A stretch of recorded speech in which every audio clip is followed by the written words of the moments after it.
ওরা এমন একটা জাতি, দল, গোষ্ঠী যারা ক্ষমতায় গেলে পরে নিজের দলকেও খেয়ে ফেলে, হজম করে ফেলে, বাতিল করে দেয়। শুধু ক্ষমতায় থাকতে হবে। সব দল তারা খেয়ে ফেলছে, শুধু আওয়ামী লীগ না। কিন্তু আওয়ামী লীগ যদি মুক্তিযোদ্ধার নেতৃত্বদানকারী দল হয় তাহলে সেটি বাতিল করে যে অপরাধ করছে সেই বিচারের মুখোমুখি হলে তো একটা ভয়ঙ্কর ব্যাপার হবে। তারা মুক্তিযোদ্ধার দলকে রাখে নাই শুধুমাত্র বাকশাল গঠনের জন্য। ইয়ার নাম হচ্ছে আওয়ামী লীগ। সমুদা যে কথাগুলো বলল সেটা হচ্ছে এই যে যখন 47 মানে দাঙ্গা হয় কলকাতাতে, সেই দাঙ্গায় কারা কারা অংশগ্রহণ করছে অসমাপ্ত যে আত্মজীবনী আছে বঙ্গবন্ধু, সেটাতে পাওয়া যাবে। সেই রক্তক্ষরণের কারণে সেদিন ভারত বিভক্ত হয়ে গেছিল, পাকিস্তান হয়েছিল। পাকিস্তান আবার একসময় ভেঙে পড়ছিল 71-এ। সেটা হচ্ছে মানুষের অধিকারের প্রশ্ন।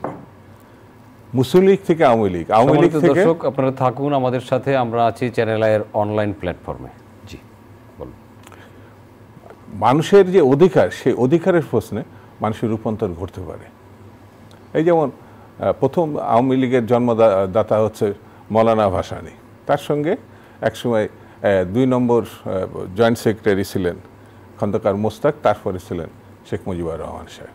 শামসুল হক সাহেব এটা সেক্রেটারি ছিলেন। কেন এই প্রসঙ্গটা তুলছি?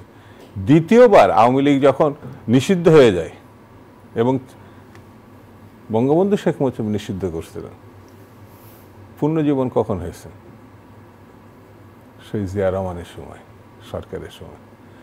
অর্থাৎ দ্বিতীয় প্রতিষ্ঠাতা হচ্ছে সেই জিয়া রহমান। মৌলানা ভাসানী প্রথম প্রতিষ্ঠাতা। এটা মানে একবারের জন্য স্বীকার করবে না।